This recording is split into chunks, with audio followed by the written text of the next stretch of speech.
by not doing that, by not at least taking the chance to step outside your comfort zone, you're doing yourself a disservice. And it doesn't say that everybody has to do that, and you're a failure if you don't do that. It's just like, if your goals should dictate that. Your goals and where you want to be in life should dictate whether or not that's a necessity. But in the sense of they're going to want them removed because there's so many ways to get a message across now than there was 10 years ago. Welcome to episode 100 of the Infusion Breakdown Show podcast. On this week's episode, the Breakdown crew sat down among ourselves to do something we haven't done in quite some time. We had a free talk episode in which we talked about everything from Derek Chauvin's recent guilty conviction to what we were currently looking forward to. Let's see what we come up with. Before we get started on today's episode, I'd like to introduce to you our Black-owned Business of the Week, where we showcase quality Black-owned businesses for you to support every week. This week's business is Soulstar Tea and Wellness, based out of Virginia Beach, where they have high-quality artisan teas crafted using premium tea leaves, organic herbs, pure spices, dried fruit, and other natural ingredients. Available to you on their website to order, including two of my personal favorites, Sweet Mahogany Roast and Tropical Cider. If you're a tea lover, be sure to visit their site so you don't miss out. Good times as kids. You got to worry about bills and nothing like that. What's up, Dez? What you been up to? Chilling, bro. Just chilling. Yeah, let's go ahead and get to it. How's the markets looking? Oh shit, it's been a good week for the markets. Good. Been a lot of movement. What stock should I invest in? What's going on? You know, I don't do stocks, big dog, but I got stock in Pfizer and Coke. They've been doing pretty solid. Pfizer and Coke. Mm-hmm. Oh, okay. I would buy Apple before price shoots back up. Always. Coinbase just IPO. That's pretty huge, being that cryptocurrency is becoming such prevalent as it is, and that's where people are really allocating their attention. So, and then also Fidelity. This is just direct from Ringer Leader, and I did a little bit of research into it. That Fidelity has applied for a Coinbase ETF, so that just shows you how big that is. And then also they're backed by Y Combinator, which is a company that invests in companies that are on the rise.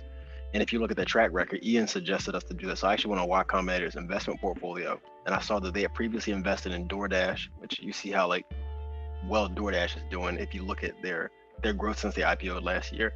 And then also, I believe Y Combinator invested in Airbnb, and they have a similar thing. So I think they both IPO'd the same day or very near close, but they're both doing extremely well. So that's just to give you an idea of how well Coinbase may potentially do in the future. So you don't buy stocks because you just don't? Like, why don't you do stocks? Because you have to be attentive to stocks. It's like one or the other. You don't day trade, and then you don't trade Forex and stocks simultaneously. You do one or the other. It's two different markets. So I think I want to talk to you guys about the biggest thing in the news right now, biggest thing in the media, and you knew it was coming. Yeah, that's what my first thing was.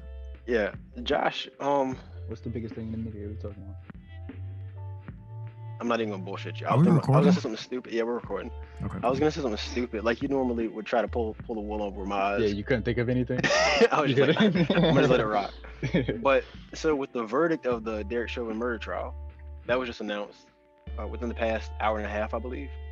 So right as my workday was wrapping up, I was looking through social media and I was looking at current events news just for things to discuss, and that happened to be on there. So what does that mean for you guys, or what are your thoughts on it?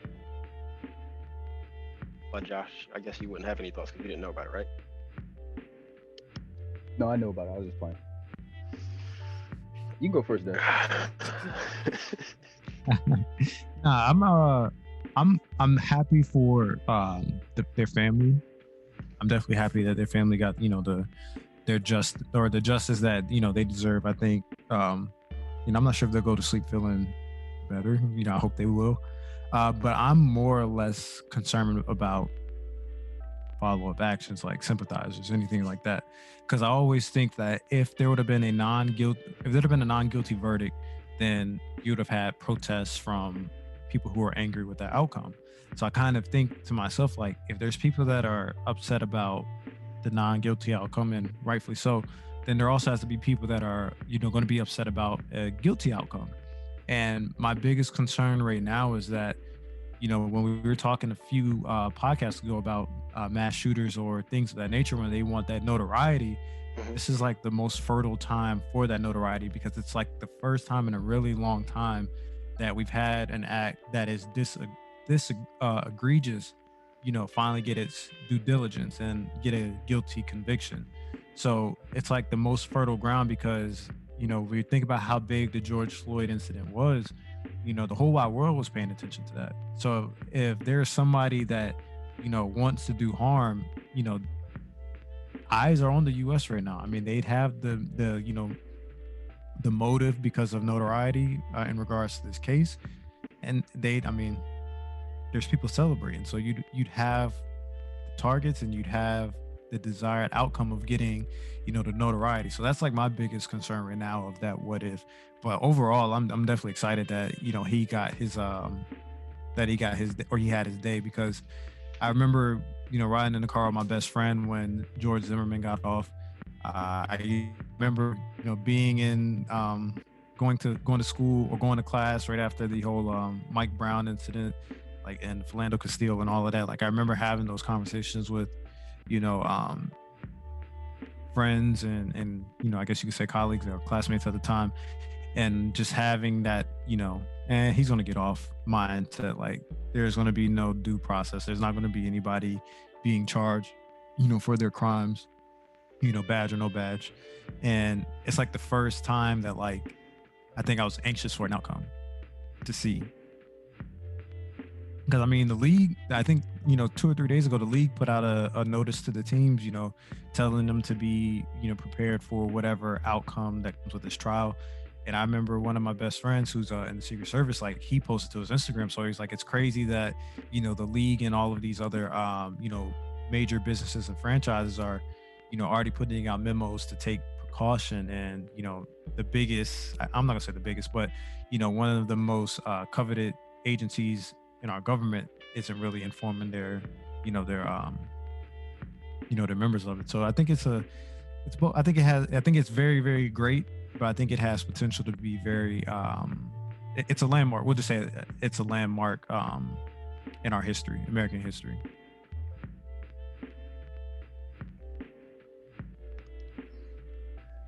I agree with that. I mean, I definitely am happy for the family that he got what he deserved.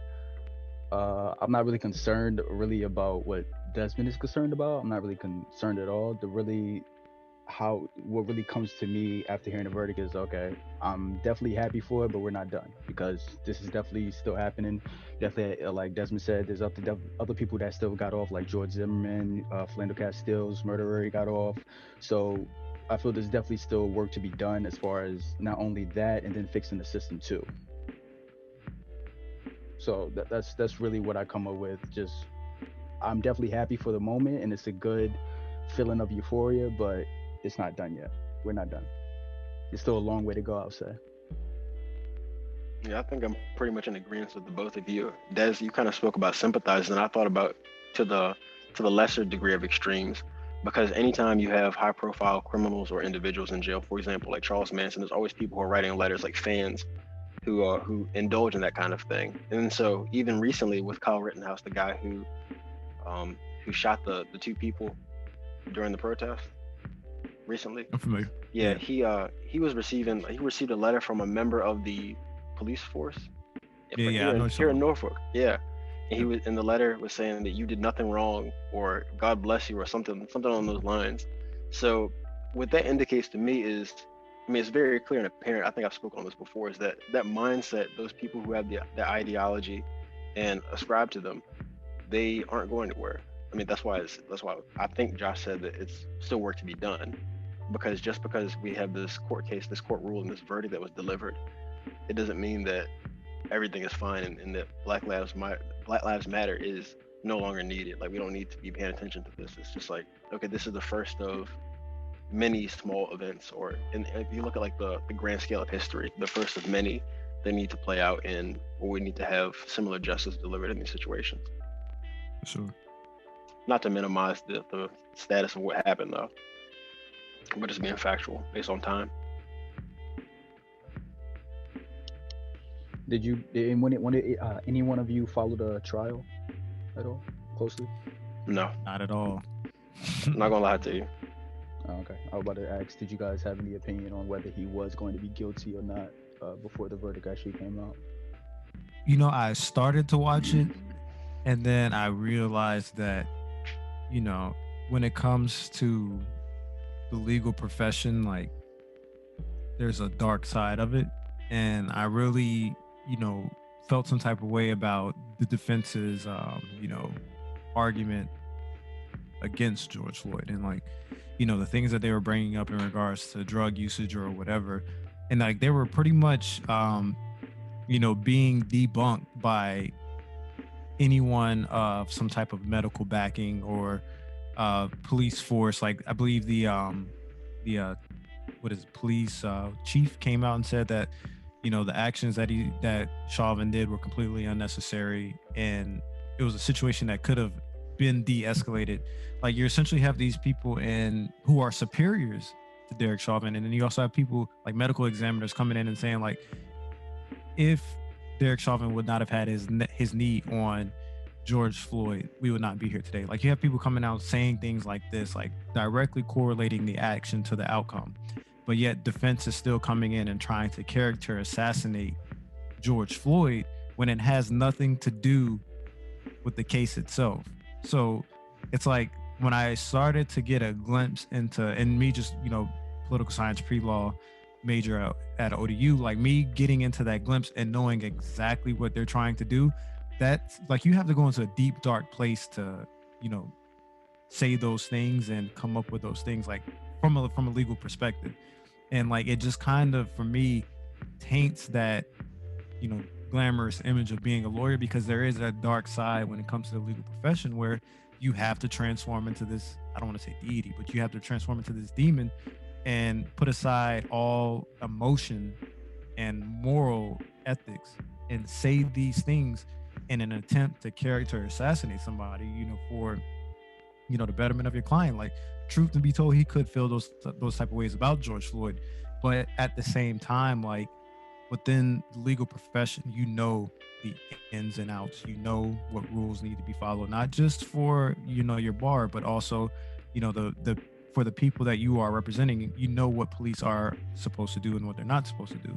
So with you knowing the ins and outs of both sides of the system, both how a judge will rule and then both how police are supposed to serve the public, you would think that there would be some, you know, conflicts of interest internally between, you know, what a lawyer feels is right and what a lawyer feels is wrong. And I feel like when you start to go down that path, man, it's hard for me as somebody who has those aspirations to watch, because it's just like what could become. And I think that just seeing it sliding down that path was something that I didn't want to, you know, entertain in any way, shape, or form.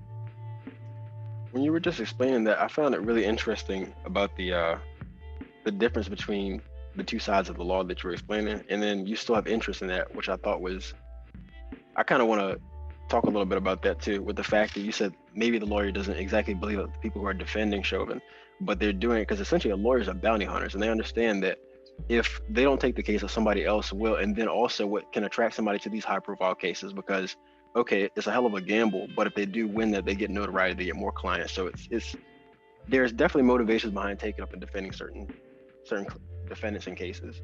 So with you wanting to be a lawyer in the future, how do you navigate that, and what are your thoughts on separating yourself from the specific case, and how does your morality play into that?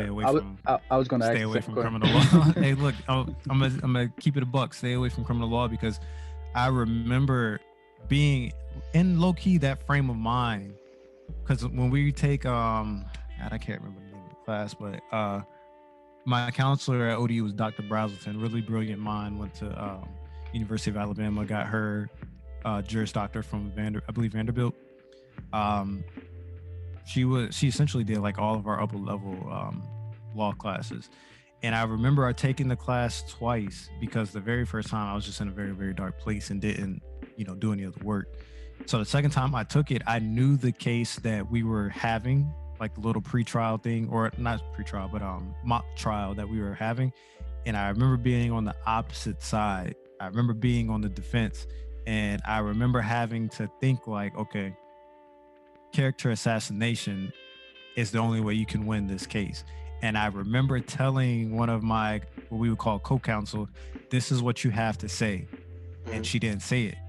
And I realized the moral dilemma that even in a mock trial, when you have to character assassinate somebody, you're going against yourself. Like morally, you know it's incorrect, but you know for the sake of the case that it has to be done. And I remember getting a glimpse of that because I knew what had to be said in order to win the case. I told her to say, I said, this is all you have to say. And she didn't do it. Like she went up there and she froze because I could hear in her mind, I could see her mind churning, like what she wanted to do wasn't successful. And I saw the pause and I saw no further questions, Your Honor. Like I saw her get ready to say it. And to be in that frame of mind to where you have to be that demon to character assassinate somebody, you have to play the role and you have to play it well. And if you can't play the role, then when you try and go down that path, you're going to trip up, you're going to stumble, you're going to make a fool of yourself. So for me, I realized at that moment that I had the moral deficiencies to play the role, but I knew that when you start to go down that path, there's no turning back. And that's right then and there, I was like, criminal law, it can't be something I do because I'm too conscious of a person to try and play both sides. You're going to create a lot of turmoil, not in your life, but more or less like spiritually, mentally, and then physically, because of course all those stuff are intertwined together. Like you start playing both sides, you're going to slip up and you're going to fail at some point. Yeah. You don't think you could have went up there and did the same thing? Oh, I could have did it. I would have did it now. Oh, you could have. Oh, you would have done it. Oh, okay. Bro, I had everything right now. I told her this is exact. I gave her a piece of paper. I said, just say this verbatim. But you wasn't faced with that moral dilemma, though. You wasn't. No, at the time I wasn't. Like for me, I have no problem playing devil's advocate. Like I enjoy playing devil's advocate, but when people's lives start getting, involved, and you truly have to take into consideration, like there's outcomes, and your action doesn't just affect the plaintiff. Your actions also affects the plaintiff's family, the plaintiff's children, the plaintiff's relatives, as far as like close friends or people in their circle. Like, I always think like as a lawyer, if you come out and you character assassinate somebody and you're successful, there is means for revenge. Like somebody will feel like, okay, you got this asshole off, now I'm going to come get my revenge because I felt like I wasn't. I think in that realm, that's why I said, my fear is I'm happy that the family got their justice, but I'm also fearful of sympathizers, and sympathizers, they don't care who they harm, they just harm. And that's where I come from, that train of thought, is that like in the legal profession, like you have a target on your back if you choose to go down that path. That is a moral dilemma, and knowing that I could do it, it's a little bit scary, but it's something that I abstain from because I know I could do it and I could do it well. But do you have to be that type of lawyer though? I mean, nah, that's why I said stay away from criminal law. Like for real, I think if and when I go to law school, I would be more concerned about the business aspects of protecting business, like things of that nature. Because I have a really big, as I'm getting older, I have a really big affinity for business, not business management or business administration, but just the full concept of business, like finance, economics, all that stuff. Like I have a really big affinity for that. So knowing that there's a legal side to, those things, like that's what I would naturally gravitate towards. And I mean, of course, there's more dilemmas that come with finance anyway, to where, doing stuff for bribes or doing stuff that is illegal but still choosing to do so. But it would be more or less, like I've always said, like when I become a lawyer, it would be for the circle. It wouldn't be for, like, I want to be successful to the point where my legal services are a gift rather than, a means to pay tuition or things of that nature. Like I would want to go to law school and I can afford to pay it out of pocket and not have to, slave to pay it back or go work for the government so they can, forgive my loans or things like that. Like I'd want to do it to where, if it's what I'm meant to put on this earth to do, or if it's what I'm put on this earth and what I'm meant to do, then I'm doing it at my leisure, not because I feel like I have to. Gotcha. Josh, do you feel like you would be able to separate yourself from a case being that if you were a lawyer in an incident like this? I could say, yeah, I feel like it would definitely be easy to character assassinate, but I do feel like I'll be thinking in the back of my head, or be thinking at another point in my head, like, would I even do, like, was I doing the right thing, or you know what I mean? Yeah, I'm not sure if I can, like, I could say, yeah, I can do that shit, like, it should be easy to character assassinate somebody, but I wouldn't know until I'm in that mock trial, like Desmond said, you know what I mean? So I think it really is a situation type thing, really. But I have said though, I feel like I would be a good lawyer though, Why? because I feel like if I could turn it on and really do something like that, then I feel like I would do it to the best, like do it as one of the best. I have my own reasons why I think you may be a good lawyer. Why? Because you have, for one, you have an extremely pragmatic way of looking at things. So you try to put together all the pieces rather than jumping to an assumption, which that's pretty critical because otherwise you have holes in your plan. And then also you seem to be able to look at the entirety of the playing field from an objective standpoint, and then based off, like, example with our discussions, if Des and I tend to agree on something and you kind of want to explore the alternate side of the conversation, you'll adopt it as your own, and you can do that on a relatively quick fashion. So for those reasons, I think you would be able to translate those into being a good lawyer. Yeah, that's good. I think one of the things we kind of talked about it a little bit off air, about, you know, police being buddy with each other, being basically a gang, another gang in the street. And what we saw in this trial, something we really haven't really seen, was the, like, police actually telling on the, like, oh no, that's not what you're supposed to do, you know what I mean? Like, he's like Desmond said, the chief is like, no, he wasn't following procedure at all, you know what I mean? I feel like that's something we haven't really seen. Do you guys feel that'll continue, like police actually turning against each other, or do you guys feel no? I think it's Yeah. it's something we're going to.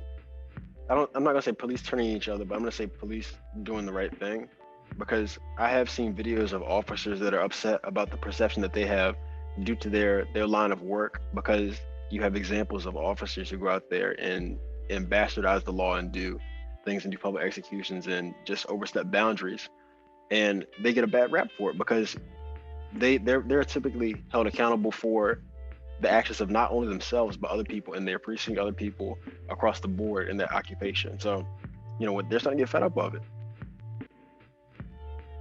Same exact thing. What goes on in Minnesota just doesn't affect Minnesota. It affects what goes on in Virginia, New York, Florida. Like, I think we're out of that phase. I think we've been out of the phase. I think people are just now starting to react in a way that's gaining more attention. And I think that, you know, people are starting to grow conscious and realize that the actions of some, you know, ignorant person bastardizes the, you know,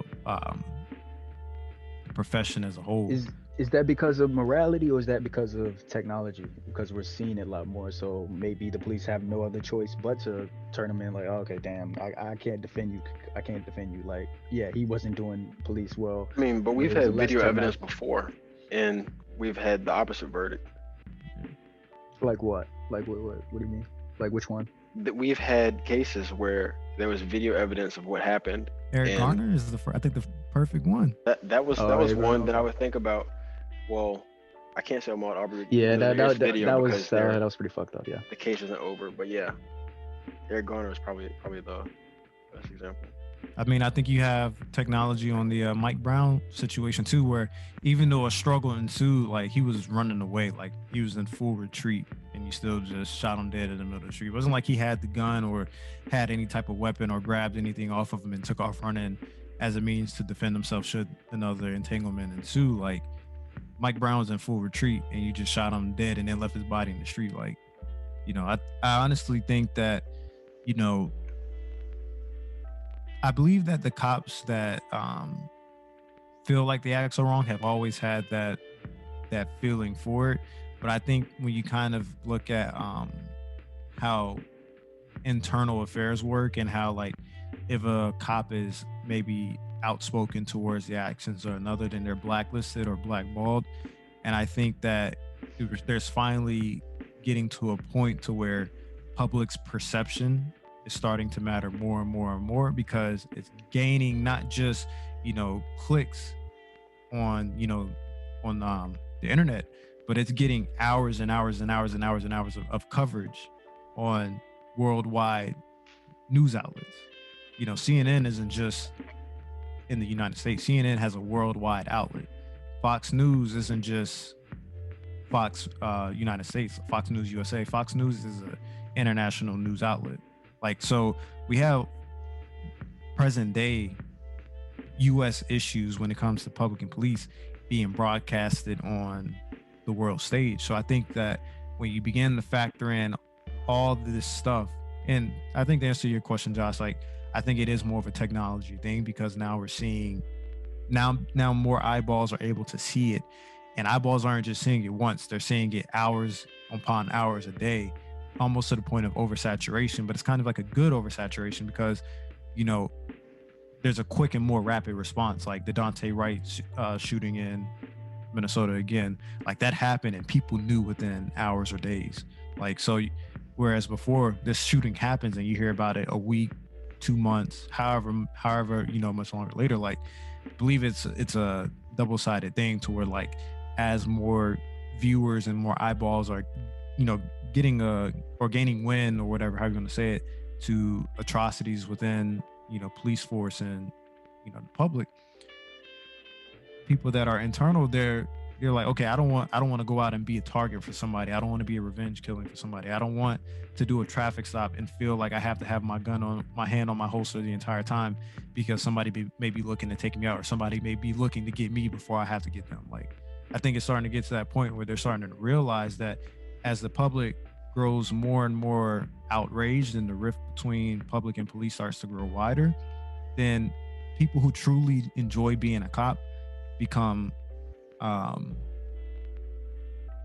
collateral. Like, they truly love what they do and they do it to the best of their abilities, but because people are continuously fucking up, they become collateral to somebody else's fuck up. And because the people who are messing up aren't being held accountable until now, it's like, okay, let us act right. Like, we gotta same way the media is using their outlets to portray the cops a certain way, or the cops' actions a certain way, these cops can now use that same media and those same platforms to say, we are against it, and let something happen to a cop now. Like, they've already gone public and they've stated their views. Let a department do something to them. People are going to want that police chief's head. Not literally, but in the sense of they're going to want them removed, because there's so many ways to get a message across now than there was 10 years ago. And really nothing has changed. It's just the amount of people that are on these platforms have increased tremendously. When you think about Twitter usage 10 years ago, it's not what it was today. When you think about Facebook usage 10 years ago, it's not what it was today, or it's not what it is today. Same thing with Instagram.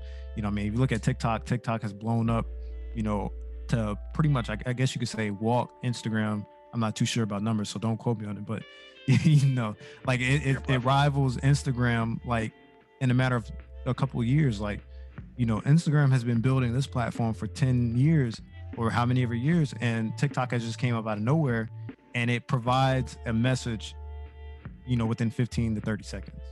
Like, the means to getting messages across now are like so much more easier than what they were 10 years ago, to where they kind of have to do stand up. Like, the wrong message can immediately be fatal for them. So, I think it is going to be a time to where they do start to come out and, say more, but I do think it's a direct result of, technology advancing. Gotcha. I may have misspoke. I just looked at some data, and apparently Instagram still has the edge over TikTok. I thought I saw something contradictory to that a few weeks ago. If they do have the advantage, I'm pretty sure it's slim, just because of how easy TikTok is to use, and how, Instagram. TikTok been around for what 2 years? Yeah. So Instagram has been around for 10 years. So the fact that they're even close is kind of big right there. The fact they have a slight edge, yeah. It takes probably 1 more year, and TikTok would be, unless they fall off like Vine or some shit. But, yeah. Then it'll be something else. Something else that was in the news on yesterday, and this is nowhere near the scale of the Derek Chauvin trial, but it made me think, and I'm going to try to put something together here.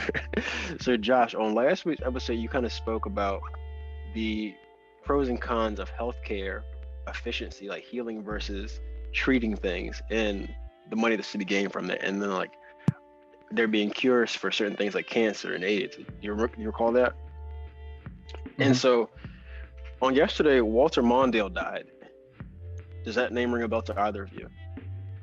No. It should for Desmond. So he was Jimmy Carter's vice president, and he was 93 years old, I believe. And so I was thinking, like, a lot of these former presidents and VPs, they end up dying like in their 90s, and then also like with the British royal monarchy, they are like prehistoric when it comes to like their ages and just how old they are. So I think that may lend some credence to your idea about the existence of cures for certain things, and if not, they still are susceptible to diseases and things like that. But it's just, I think there's definite gradations of the quality of healthcare that they receive, and I think even within like the vice presidency and presidency, you do receive certain benefits upon you exiting the office. So, what are your thoughts on that?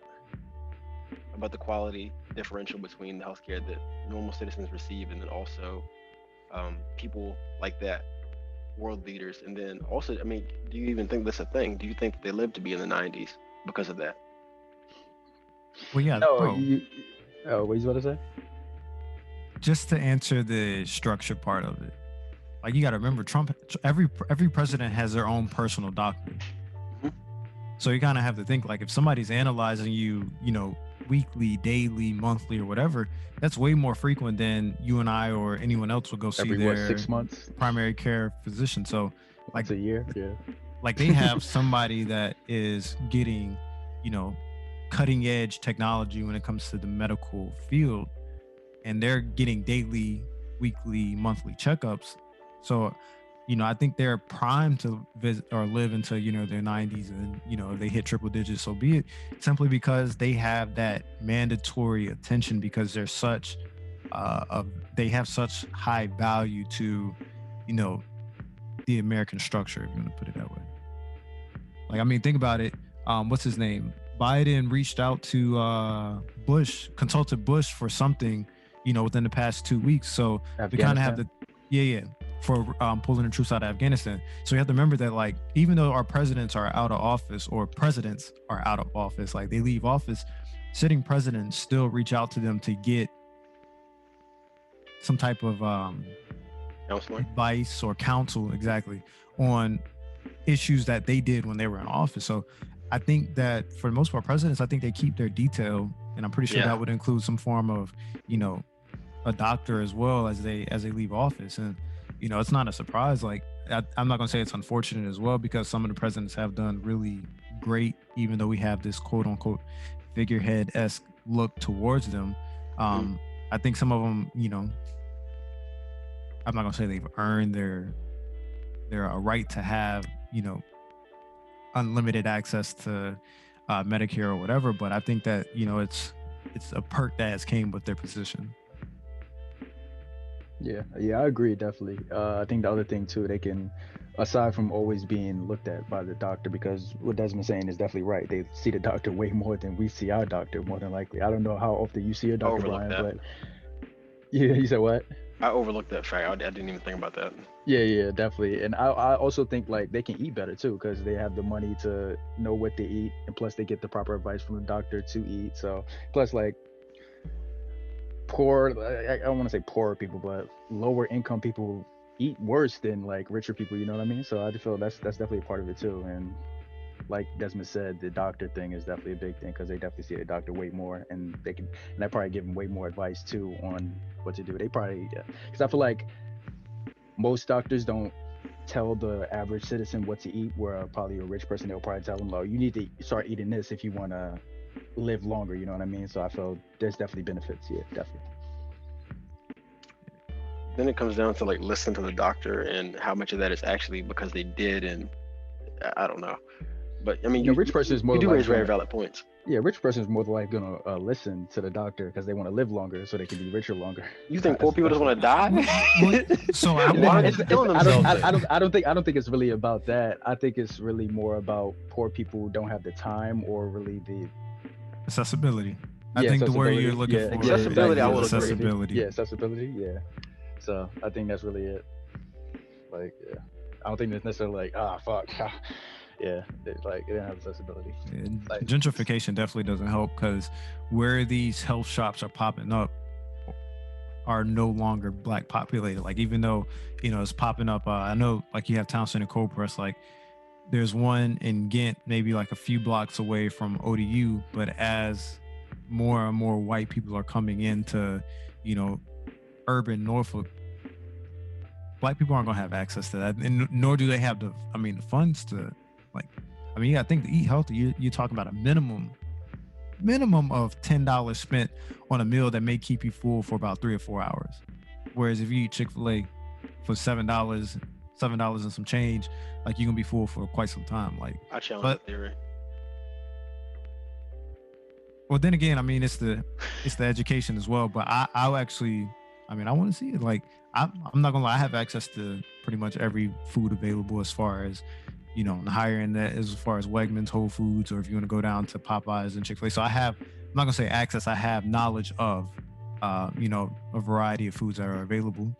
But someone who is lower income, like they don't have access or knowledge of. Like, if you don't got Wegmans money or you don't have Whole Foods money, you're not even gonna look to see what they have available. You're gonna walk in and probably think you're in Toys R Us. I think that's a good point, but I think you're also overstating the cost of eating healthy too, because like Food Line has fruits and vegetables. You don't have to go to Wegmans just to get that. They do, but I'm thinking more or less of in like the superfoods, like you like to make an acai bowl. Like acai bowl, probiotics like and things like that. Exactly, like fruits and vegetables, you can eat those, and they're more common. Like you have those in your school system, but what I'm talking about when you actually start breaking this stuff down into the meals that equate to satisfying your diet on a caloric scale, and then you also start factoring in getting your proteins, everything associated with a balanced diet. Like then that line or those lines start to blur because you don't know how to make a lot of that stuff. You don't have knowledge of, like when you think of tofu, like ain't nobody eating tofu, but there's a lot of people who are within like this health field and have knowledge of how to season tofu and make it good or whatever. Like they're eating it. Like for me, I've known about tofu for a very long time. People tell me, yeah, you season up, it tastes just like chicken. You like they say all this stuff, but for me, I'm not buying into it. Even though it has these great health benefits, you're not eating meat or whatever, I'm still not buying into it. So, you got to think that like me, I'm willfully not buying into it. Somebody may be ignorantly not buying into it. Like they just don't know nothing about it. Like they hear about tofu and they probably think of Panda Express or something like that. Tofu, I never could stomach it. Not in the sense it would make me sick or anything like that, but just like I just didn't like it. Just because of the consistency of it. It's a complete turn off. Something you're not used to. If you season it, does it taste like chicken, Brian? So I've heard. I don't cook with tofu. Oh, okay. I've had it.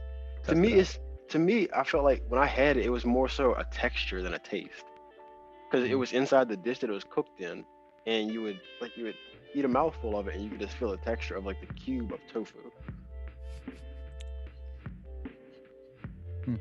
Yeah, I never had tofu. I don't know. Yeah. Interesting. Have either of you considered going vegan or vegetarian before? Of course. You have? Yeah, I've actually I have never fully tried, but I remember back in 2017, I went to Yard House at like 8 o'clock, and I had a barbecue chicken pizza, and it was vegan or vegetarian or whatever, however they classify it on their menu. And like that was the first time that I had ever eaten that late. This was like an 8:39 p.m. meal. That was the first time I ever ate that late and had energy. Because normally if you think you eat, fried foods or whatever at 8, 9 o'clock, you're gonna pass out.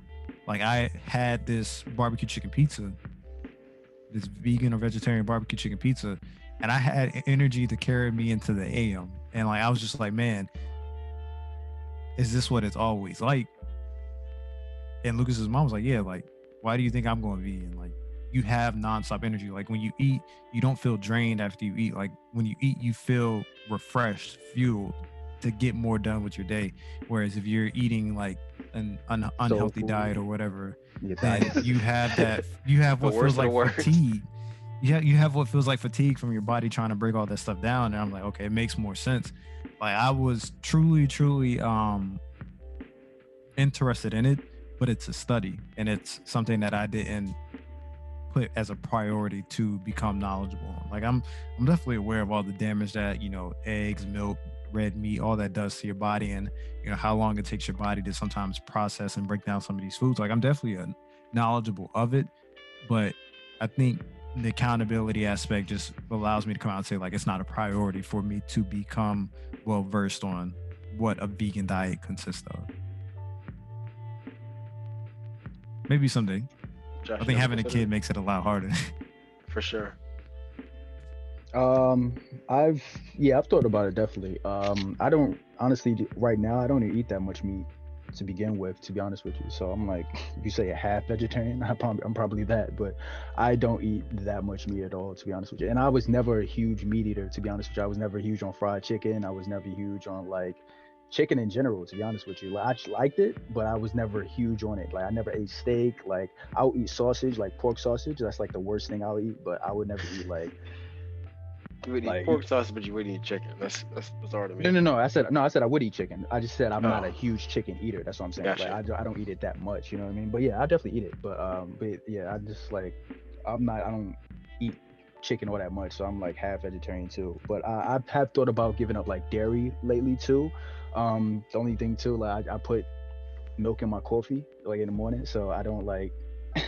You do almond milk. Stop fucking laughing. You put milk in what, bro? Shut up. Stop fucking laughing. This guy.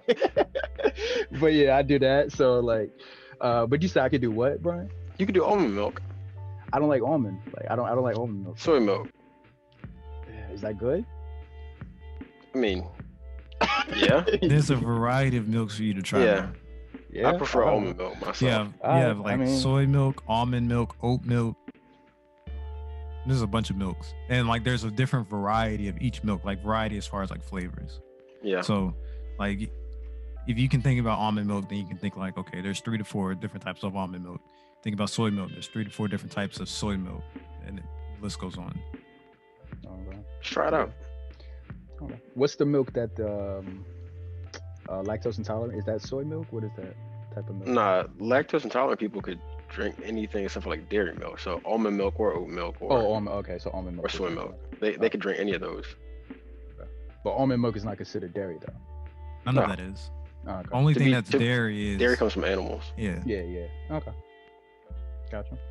There's vegan butter too, bro. Like, there's this thing I don't understand it, but like it mimics the effects of butter, and it's not that bad. Like science. Yeah, if I could find like a vegan dish that I really like, then I'll probably might be able to do it. But I haven't found that though. I haven't found like a good vegan dish. Well, I haven't really tried it too, but I haven't found one either. I got one. You got one? There's a lot of, so I've had vegan and vegetarian dishes before, and they were good. But I can't have that lifestyle for myself just because it's not filling enough. Just the sheer quantity of food that I need to eat, because I already eat a lot of food. And then with having that kind of lifestyle, it's not going to fill me up as much. So I'm essentially doubling anything that I would already eat. Do you feel you're eating too much though? Like, do you feel I feel like I'm eating too much? Yeah. Do you feel you have to eat that much? Yes. Are you genuinely hungry though? Yes. Or, it's like, so you've seen like what I cook on, I post on Instagram and stuff like that. Mm-hmm. So like the entire plate is like this big, and I can eat the entire plate of food and I'll still be hungry afterwards. So it's not something to where I could just have half the portion and be satisfied. Like, it's like, no, I'm like legitimately hungry. I'm not doing it to be gluttonous. This is just something that I've always been that way. You think you're not giving your body a chance to adapt? Do I think I'm not? Could you elaborate on that? Yeah, so when I first started doing intermittent fasting, like my body went through this adaptation phase to where like, and excuse the like vivid imagery, but like I had really bad diarrhea, and I would, my body would, I would automatically wake up at like 4:30. I could go to sleep, midnight and still wake up at 4:30 automatically. So I think like, have you truly given your body the chance to adapt to either a restricted eating window or changing its what you're feeding it? I mean, your body's used to a certain amount of calories. Like for me, when I was in the prime of working out, I could eat 3-4 meals a day, well over 2,000 calories, and be fine. But then as we started to work from home, some days I'm not even hitting 1,000. And like after a while, my body just got used to it. To where like if I tried to eat 2 or 3 or 4 meals a day, it would be more of a task. Whereas before it was just routine. Like, all right, I wake up, I go to work in the morning, I get, cheddar biscuit and eggs. In between breakfast and lunch, I have pistachios or almonds and a protein shake. Then when I get into lunch, I'm having, whatever they have, or I'm having chicken, rice, and a vegetable.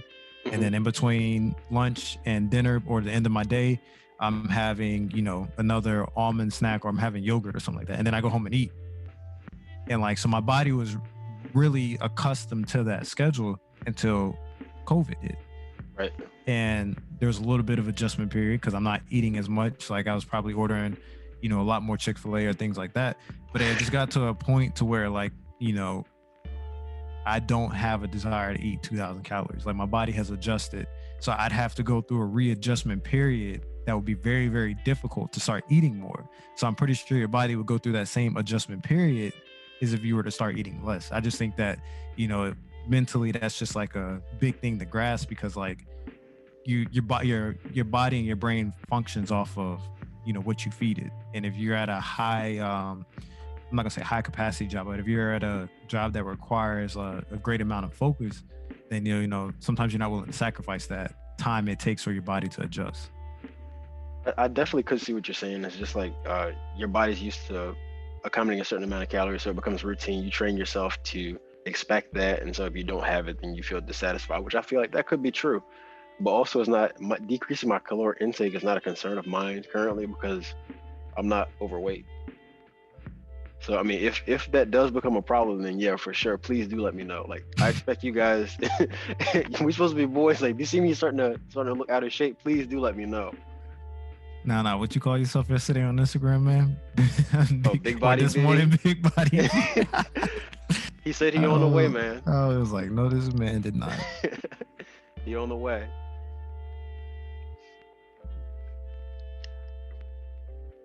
Go ahead. I was gonna say I was about to divert as well. So there's this thing I keep thinking more and more about. I want to know if you guys have like a belief in it. Like, do you actually believe that leaving your hometown or whatever could be the cheat code in life that you're looking for to detach away from certain situations, whether it be, comfort with family, like you're not as dedicated to your craft when you're around family, or abusive situations, whatever, like whatever you want to put in the scope, like, do you actually think that's a feasible thing, or is it an escape from kind of what we talked about when we were off the air a few episodes ago, where it's like it's you escaping from traumatic experiences, or it's you using it as an escape to get away, not realizing that those experiences still need addressing? Josh, I'll allow you to address that first if you like. I've always thought that it was escape. If I'm going down what I think you're talking about, I have thought that it was escape, that you're not actually focusing, because I have heard a lot of people say like I'm gonna move out, like I'm gonna move, but I always felt like you moving doesn't like solve any problem. Like you just changing your setting, you're not actually solving any problem. So that's really why I felt that way. But I've heard that a lot about people like, yo, I want to move to Texas, I want to move to Florida or something like that, but like to like start new or something like that. But I feel like you're definitely just like you're avoiding the problem. I feel, yeah, because I kind of am the same way, because this is how I look at it. Because every time I mess up on my schedule, I always think to the next week, like, okay, I can start over next week and do better next week. but that doesn't always happen. So that's how I look at it too. Like, I'm not fixing the problem this week. I'm waiting till next week to probably repeat the same fucking problem. So that's why.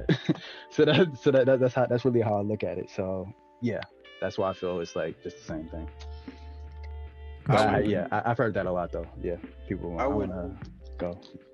Say that it depends on the problem that the person is looking to address. And I think one of the most beautiful quotes that I've ever heard was when Desmond said that when you remove yourself from the trauma, it doesn't make the trauma go away.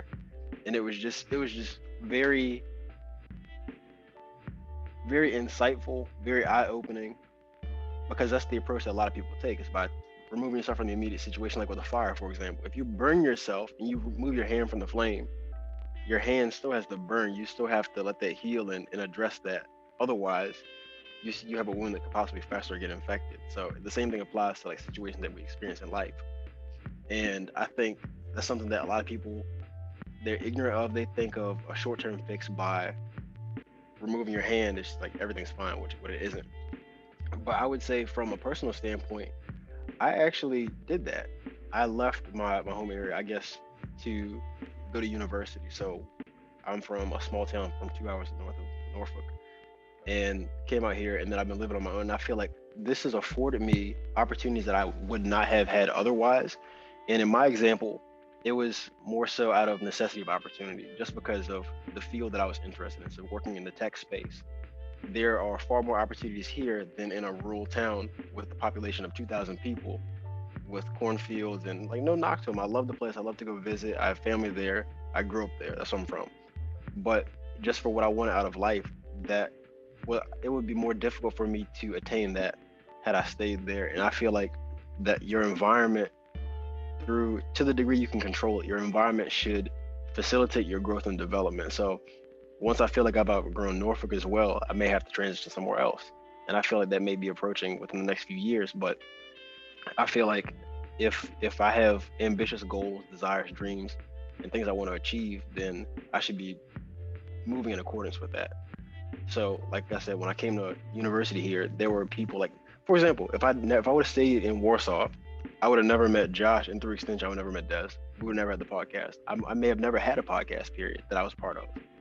So it's just through coming here, I was able to interact with people who I would have never met otherwise, had career opportunities. Just the sheer breadth of the experiences that I've had have been afforded to me because I stepped out of my comfort zone.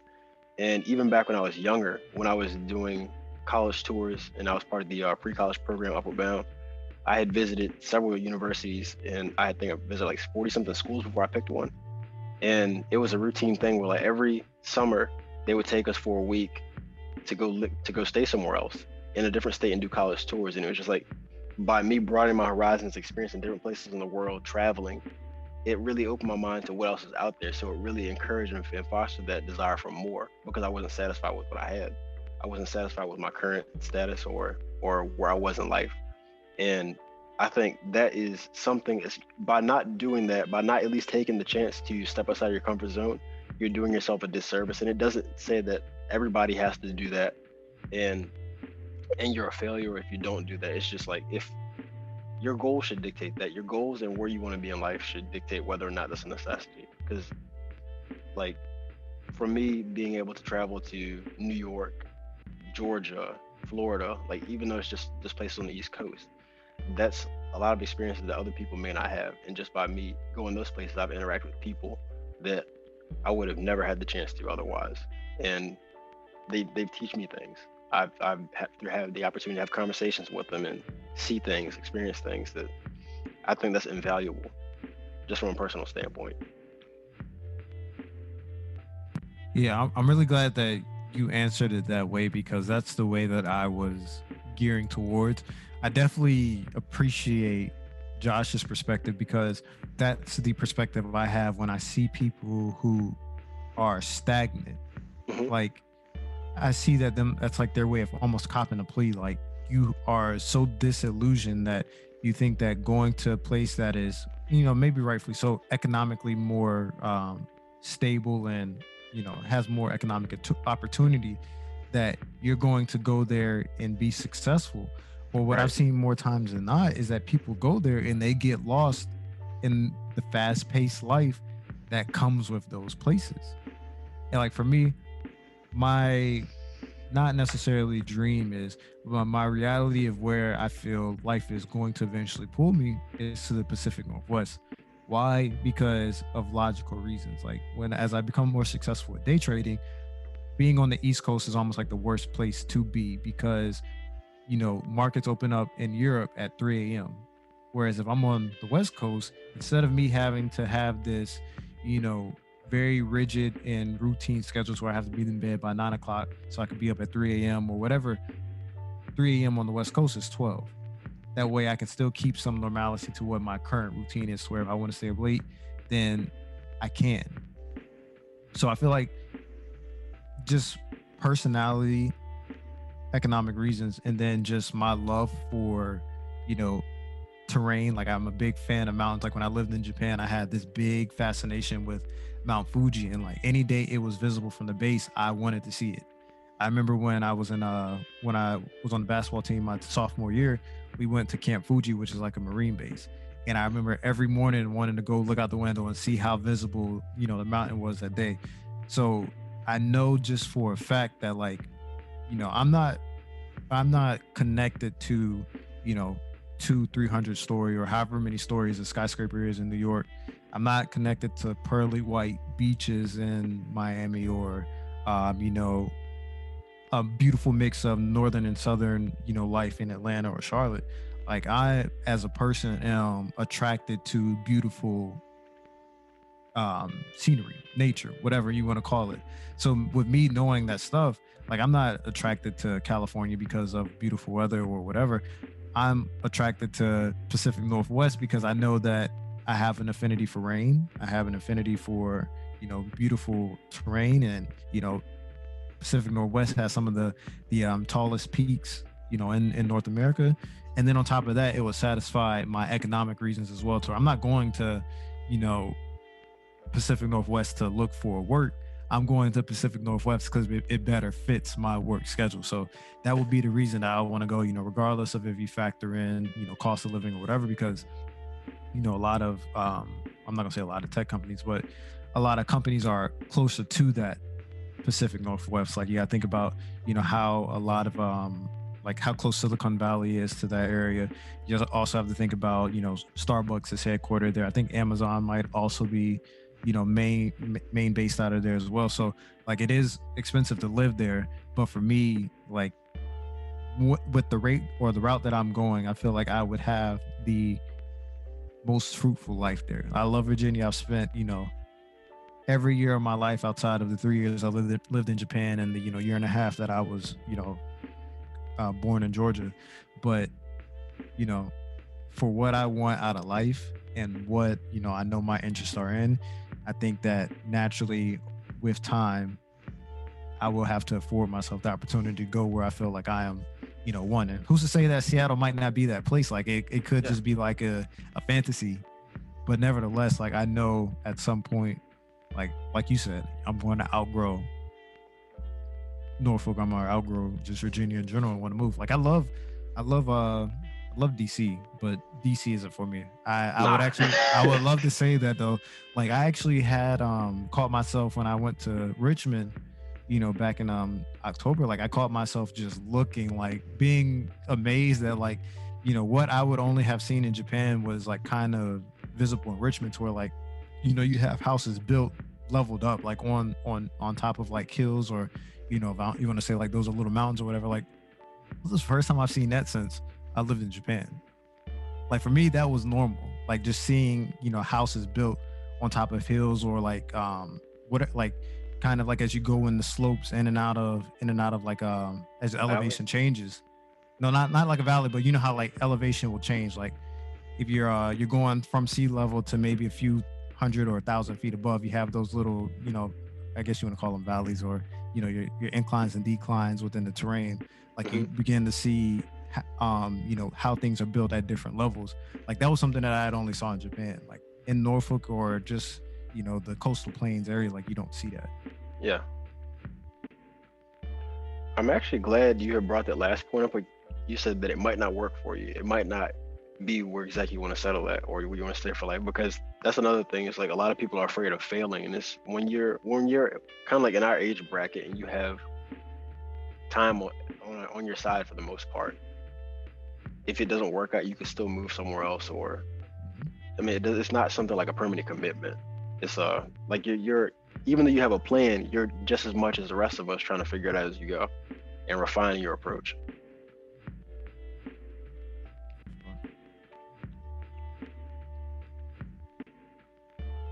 Yeah, I didn't know you had an affinity for rain, but yeah, I'm not gonna lie, like Seattle or Washington area, the Washington State, that area, I was thinking about moving there too, because like I love the rain and I don't know, it's just like the perfect place. But a lot of people don't like that place because it's like I hate rain, you know what I mean? So yeah, but yeah, that's like a good place to be. Man, like I love the sun. Like I think that through my battles with mental health, like I've grown an appreciation for the sun and the energy that comes with it. But I just as my personality, my personality better reflects cloudy days. Like I know I can be a ball of energy when I choose to, but that's at my choosing. I know in my natural state, I'm a very mellow, laid back, very stoic individual. And that's what I think of when I think of rain, like cloudy, rainy days. Very, very stoic, very calm. Like, don't get me wrong, like, nobody enjoys torrential downpours and things like that. But like a smooth, calm, rainy day to where like the rain is hitting at the perfect beat, and you have a few lightning bolts and following thunder, every now and then that isn't too drastic or too close or whatever. Like I enjoy times like that, but it's like there is a line when it comes to rain as well. Yeah, especially walking in it. So yeah. But I actually don't mind it, man. Like not if it's a heavy downpour, I'm like damn. But but yeah, if it's like regular, yeah, that's like, fine. bro, I've actually like played 21 basketball with my brother and of course with my friends at an earlier age, and like pouring down rain. Like the rain doesn't bother. I think you about to say you was dancing like. What am I, Tom from the Boondocks? Recreating the Confessions, Let It Burn video. Yeah, man. Or. Well, what are you saying, Brian? I was just curious, what are you guys currently looking forward to, if anything? Tomorrow. Take it a day at a time, baby. Give me a little bit more than that. Right now I'm currently looking forward to redefining my routine. Like I'm starting to realize more that like working from home has its what's the word I want to use? It has its negatives for sure. And I think the biggest negative for me is the fact that I don't have to work till 9. So I treat it like it's a weekend. Like I'll wake up at 8:30 and miss a lot of moves in the market, or I'll be very lazy and just, I'll get up when it's time to start working or when it's time to aux in or whatever. And the biggest thing I'm looking forward to is implementing a 5 a.m. routine. Like I woke up at 5 this morning and I saw the market wasn't moving the way I wanted to move, not in the sense of like I was losing anything, but it wasn't moving like how it normally moves. Like it wasn't a big surge like it was yesterday. So I just went back to sleep and I woke up at 8 and I saw it starting to move and I entered my trade then. Like I need to be more in the like a present mind frame, that I'm not just waking up at 5 to trade. Like I'm waking up at 5 to get meditation time in, to take a, eventually implement cold showers, get stretching sessions in, to be like at that place of zen that I think everybody would want to strive for in a chaotic world. Like even though we live in little, Hampton Roads, like there's still a big amount of chaos that comes with our life, both inadvertently and advertently. So I think that for me, like I'm currently trying to challenge myself to reach that state of zen before I even start my day, rather than trying to achieve it at a later point of my day because somebody's pissed me off or I'm just annoyed with the concept of work. Like that's my biggest challenge right now, is to naturally achieve that state of zen by being proactive. Because like I've like, I'm not gonna say I have meditation mastered, but like I just am one of those people that kind of realizes that like, you have so much experience with this one thing, fucking apply it. Like I've taken Tai Chi, I've taken yoga, I've been in sports my entire life. Like I know how to stretch. Now I just need to bring all these things together and just practice that stillness associated with everything and just put it all together. And I think that, I think one of the greatest human flaws is we downplay ourselves. Like we continuously forget that the experience we were looking forward to 2 years ago and have achieved is still relevant now. Like we gain that experience and then we instantly look into trying to gain more experience instead of actually basking in what experience you have currently gained. And like I was telling one of my friends that at the gym, regardless of what you're going through, it's an experience. And you're going to continuously finding yourself re-experiencing this one experience because you refuse to feel what you're currently going through. I was like, you can either choose to go through it now, suffer with it for a year or two or a couple months or however long it takes you to get over something, or you can continuously keep going down a path of searching for something new and taking those new experiences for granted because it's not genuine in your take of getting those new experiences. You're doing it as a means to push something to the side. Like you're doing it as a form of distraction. So when you no longer have those new experiences, that old experience that you've been neglecting or trying to run away from resurfaces, and it no longer allows you to truly appreciate everything you've experienced after that. Like if you want to go on vacation and you're going on vacation as a means to get away from something that has truly been bugging you, you're not going to enjoy that vacation as much as you could. You got to come back home. Exactly. And like that's the one thing that I've been talking to my sister about as well, is like when I go on vacation, I don't want to leave feeling like I need a vacation from the vacation. Like I want to be able to go to a vacation or go on holiday or wherever, however you want to pronounce it, and truly be in that place of Zen that I'm trying to get to every morning at 5 a.m. Like if I go to vacation and I'm just thinking about, God damn, it feels so good to be away from work, then that's just going to be what occupies my mind the whole time. It's like, yeah, man, I'm so glad I'm not at work. Man, I'm so glad I'm not at work. Like, oh yeah, when I get back to work, man, I'm gonna have to deal with X, Y, and Z. Like, no, like truly be content with what it is that you do in life, whether you want to do it or not. So when you go to these and get these new experiences, like you go to Botanical Garden, like you want to be able to talk about the Cherry Blossom Festival that you're there, and you want to be able to recant everything that you, or not recant, you want to be able to recall everything that you see to provide an experience for somebody else who wasn't even there. But a lot of people, they do all this stuff. Like you go to the Chrysler Museum, you go to the Cherry Blossom Festival, you go up to DC, you'll do all this stuff to serve as a distraction to where you can't even recall what you did. Think about what way of living that is. Like for you to say that you're living for that week of vacation. So you think about 1 week of 52 of the year, you may actually be in a satisfactory state to where you're actually happy and content with where you're at. And that's something that, I mean, just doing the simple math there, that's not something that I'm willing to do. Exactly. I'm very much in line with what you're trying to say, trying to create an environment for myself, not just a physical environment, but an environment that consists of like mental space, the habits and routines that I have, in which I'm happy and at least able to regulate myself in a more proactive fashion than like you're saying, getting pissed off at work. And I mean, because that's so minuscule in the scale of things. Like you look at that micro interaction is something that may have happened over the span of like 30 minutes. It's like, damn, I really had a bad day.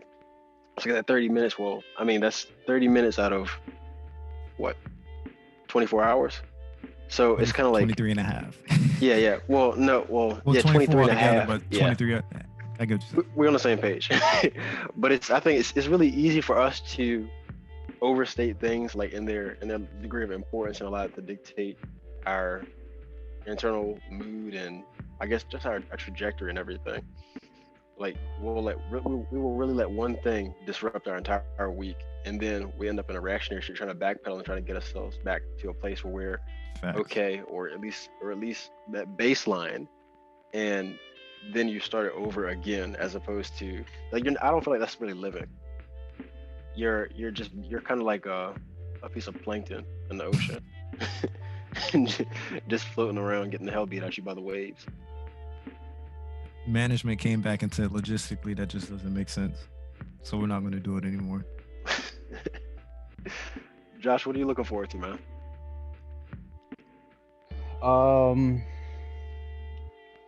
Growth of the channel, to be honest with you. Like the growth of the channel, whether it's the podcast, whether it's my movie reviews, whether it's like everything in general, but just the growth of the growth of the channel really.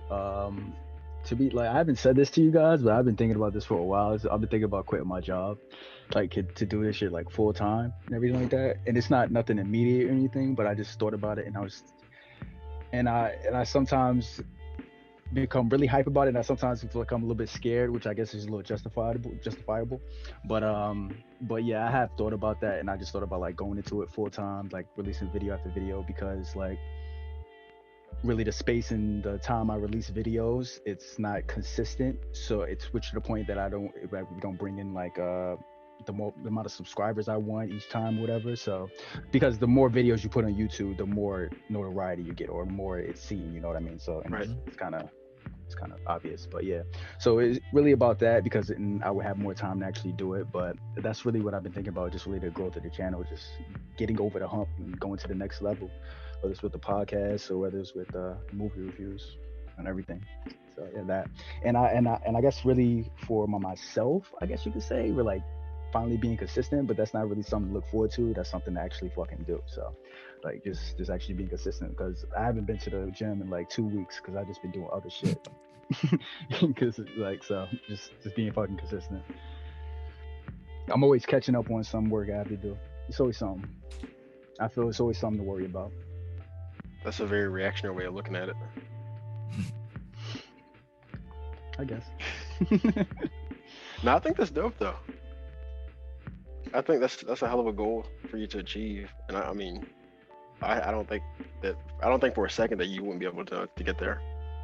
Yeah. I mean, I know the content I have is definitely good. I think the best thing is if you have content that is different from everybody else and people actually like it, then I feel you'll be good. I feel I definitely do have that. You know what I mean? I have watchable content. It's just about consistently putting it out more and more. Yeah, and I have like good ideas too. So, but it's just about the time. You know, you only have 24 hours in a day, then you have to sleep too. So that's all that really is. Yeah. It's the dilemma of being an entrepreneur, somebody who wants to produce their own projects. It's like you have to work for someone else or to sustain yourself, but you also have to work for yourself. And then between that, you have like the time that you have to sleep, and it's starting to eat away at you. Yeah, or you time or whatever. Yes, Yeah. Exactly. So that's really it. What about you? Have you said what you're looking forward to? I haven't. And one thing, well, for one, the podcast, because I have lots of great ideas for once we reconvene and start shooting episodes again after we take our break. I'm really looking forward to the direction that grows. I think I said this before, this is the project that I'm a part of that I'm most proud of, just for the sheer amount of impact that it's had with me and the opportunities it's afforded me to think through ideas and discuss with you guys, to refine my thoughts, to interact and network with individuals I normally wouldn't have been able to, and see that other people enjoy the content. Like I've had hour-long discussions about with people who have seen things that we've said, and it has impacted them one way or the other, or it's something that they educated me on. And I really am a person who is really interested in ideas and just the discussion, and I really appreciate that. So it's no surprise that I'm looking forward to the growth of this podcast and the channel in the future direction. And I would like to do this. I'd like to take this as far as we can make it go. That's just the reality of it. And I guess something else that I'm looking forward to. I'm looking forward to being the best version of myself. So kind of what I had said before, and I know that may sound like a very generic answer, but I'm going to try to flesh it out a little more. So I had spoke about being someone who the child version of myself is proud of, and just thinking and assessing everything that I'm doing through that lens, and continuously one-upping myself and performing up to the standard that I know that I can. So it's like sometimes I feel that I could have done better, but recently I tried to go the extra mile just so that I know that I did to the fullest extent, whether it be when it comes to my physical fitness and persevering by doing an extra set. I guess that's the most black and white example, or going through with the commitment that I told somebody that I was going to do when I really don't feel like it's just doing it, and going through and pretty much living in a way that I don't have any sort of regret. I really like that, like the feeling, the solace that I have when I know that I left it all on the table, that I know that there's nothing else to be done, that I know that I did what I wanted to.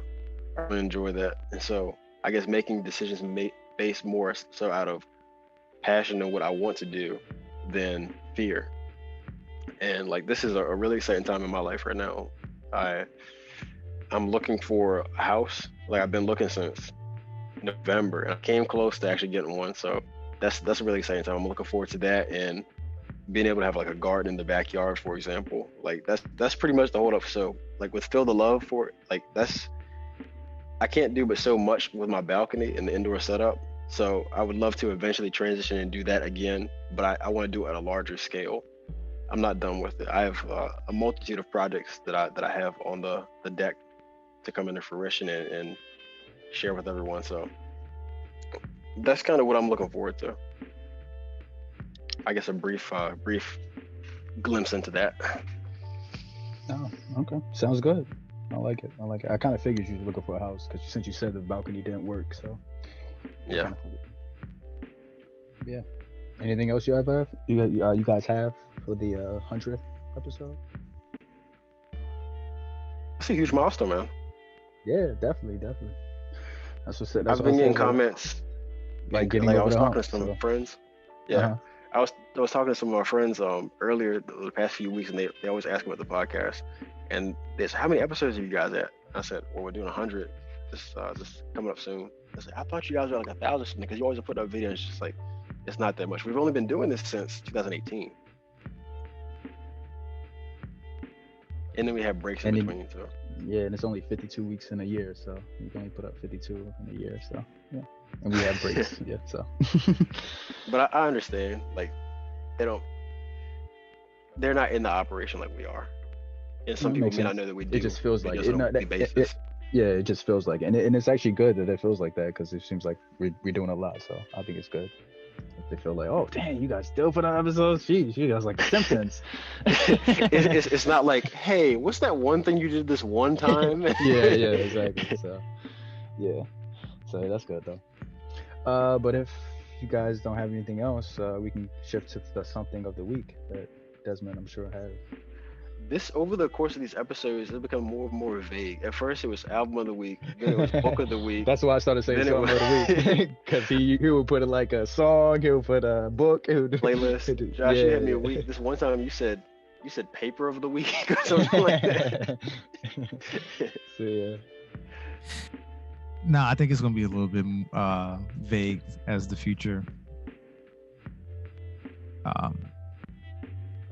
As for future podcasts per se, I honestly don't have nothing, man. Like I've been more honing in on my craft, and I don't put a lot of time into anything other than what I share with you guys. Like I've already given my Netflix suggestions. I mean, if you want me to give you anime of the week or anime of interest per se, I'm watching Hunter x Hunter. It's on Hulu. So if you want to check out Hunter x Hunter, you can definitely have a YouTube subscription. One of my boys said it's better in the subbed version than it is dubbed, so I'm actually going to transition over into the subbed version of it. But yeah, man, like my interests are very slim right now, just because I think it's a natural side effect to when like you truly find something you enjoy. Like you don't continuously put idle time in, or you don't have idle time per se. And so like music was something that I was really passionate about when I had the most time in the world, because I didn't do anything. But I think as I find myself gearing away from things that don't serve me purpose, I begin to gravitate towards things that like I would truly enjoy. So right now, for whatever reason, I get more satisfaction out of Blacklist or a good educational documentary or anime of some sort. Like I get more satisfaction out of that than music. It's not to say that I don't still listen to music. I've just given you all of my music suggestions. Like I still listen to Larry June a lot just because of the content of his lyrics. So I've already had Keep Going as my album of the week. That's what I'm still listening to this day. So if you want an album to listen to, and I've already told you what it is, it's Keep Going by Larry June. But my true, genuine, interest of the week would be Hunter x Hunter. So if you're into anime or if you're just now getting into anime, definitely check it out. When you finish it, let me know. For sure.